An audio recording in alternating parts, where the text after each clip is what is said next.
दोस्तों, एक ऐसा योद्धा जिसने समुद्र लांघ लिया, जो अकेले पूरी लंका को जलाने की शक्ति रखता था, जिसका पराक्रम देखकर स्वयं देवता भी आश्चर्यचकित रह जाते थे। लेकिन क्या आप जानते हैं कि ये महान योद्धा, ये अमर हनुमान किसी चीज से डरते थे? कैसा था वो भय? कौन सी थी वो घड़ी जब महाबली हनुमान का हृदय भी कांप उठा था? ये कोई साधारण कथा नहीं, ये वो रहस्य है जो आज भी अनकहा है। दोस्तों, त्रेता युग का वो समय था जब धर्म की रक्षा के लिए भगवान विष्णु ने श्री राम के रूप में अवतार लिया था।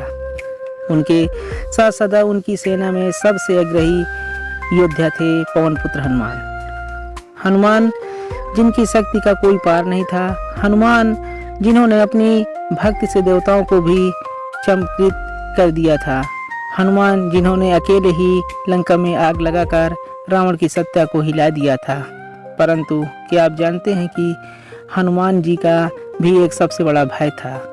दोस्तों, लंका का युद्ध समाप्त हो चुका था, रावण पराजित हो चुका था, भगवान श्री राम ने माता सीता को मुक्त कर लिया था। हनुमान जी ने युद्ध में अद्वितीय पराक्रम दिखाया था। उन्होंने अकेले ही अशोक वाटिका में भयंकर उत्पात मचाया था, राक्षसों का नाश किया था और फिर युद्ध में श्री राम के लिए सबसे बड़े सहायक सिद्ध हुए थे। दोस्तों, अब विजय का समय था। श्री राम अपनी सेना के साथ अयोध्या लौट चुके थे। अयोध्या में दीपोत्सव मनाया गया, श्री राम का राज अभिषेक हुआ, सब कुछ सही लग रहा था। लेकिन तब एक दिन कुछ ऐसा हुआ जिसने महाबली हनुमान को अंदर तक हिला दिया। राज अभिषेक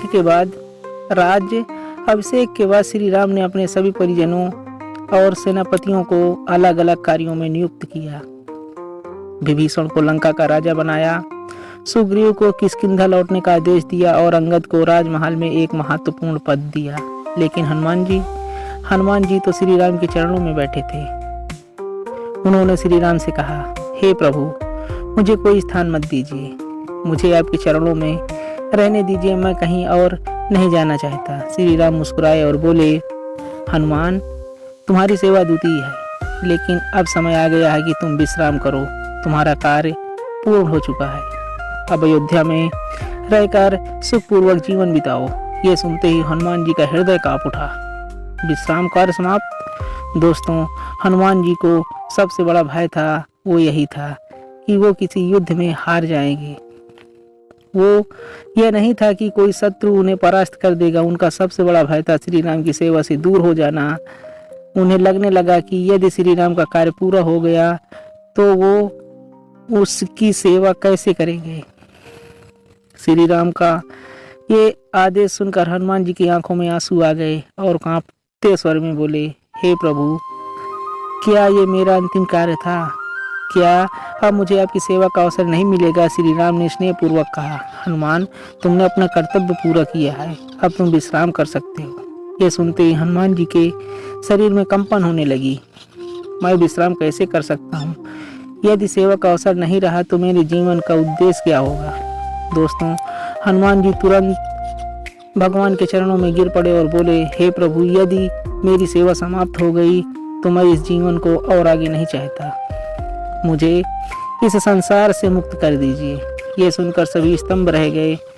श्री राम गंभीर हो गए। उन्होंने हनुमान जी के सिर पर हाथ रखा और बोले, हे हनुमान, तुम अमर हो, तुम कभी इस संसार से मुक्त नहीं हो सकते, क्योंकि तुम्हारा जन्म केवल मेरी सेवा के लिए हुआ है।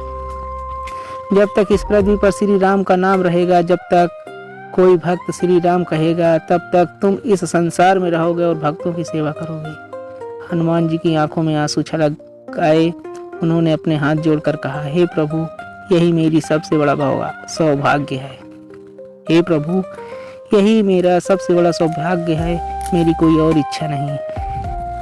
दोस्तों, भगवान श्री राम ने हनुमान जी को यह आशीर्वाद दिया कि वो सदा जीवित रहेंगे और जब भी कोई भक्त उन्हें पुकारेगा वो वहाँ उपस्थित होंगे। हनुमान जी ने अपने भीतर उठे भय को दूर कर दिया, लेकिन उन्होंने एक शर्त रखी, प्रभु, यदि आप मुझे इस लोक में रहने का आदेश देते हैं तो मेरी एक विनती है, मुझे ये वरदान दीजिए कि मैं सदा आपके नाम का जाप करता रहूं और मैं जहाँ भी रहूँ वहाँ श्री राम की महिमा गूंजती रहे। श्री राम ने यह वरदान स्वीकार किया। इस प्रकार हनुमान जी का सबसे बड़ा भय श्री राम की सेवा से दूर हो जाना समाप्त हो गया। दोस्तों, आज भी कहा जाता है कि हनुमान जी अमर हैं। वे सदा इस संसार में रहते हैं और जब भी कोई भक्त उन्हें सच्चे मन से पुकारता है वे उसकी सहायता के लिए अवश्य आते हैं। क्या आपको कभी ऐसा अनुभव हुआ कि किसी संकट में पड़कर आपने जय श्री राम कहा हो और अचानक कोई चमत्कार हो गया हो? क्या हनुमान जी आज भी इस धरती पर विचरण कर रहे हैं? अगर हाँ तो क्या वो हमें देख रहे हैं? सच्ची भक्ति का मार्ग कभी समाप्त नहीं होता। हनुमान जी आज भी इस धरती पर हैं और भक्तों की सहायता करते हैं। सेवा का सबसे बड़ा सुख है अपने आराध्य के चरणों में रहना। क्या आपको लगता है हनुमान जी की ये कथा आज भी सत्य है? क्या आपने कभी ऐसा अनुभव किया है? हमें कमेंट में बताइए और इस कथा को अपने दोस्तों तक जरूर पहुंचाइए। मिलते हैं एक नई वीडियो के साथ।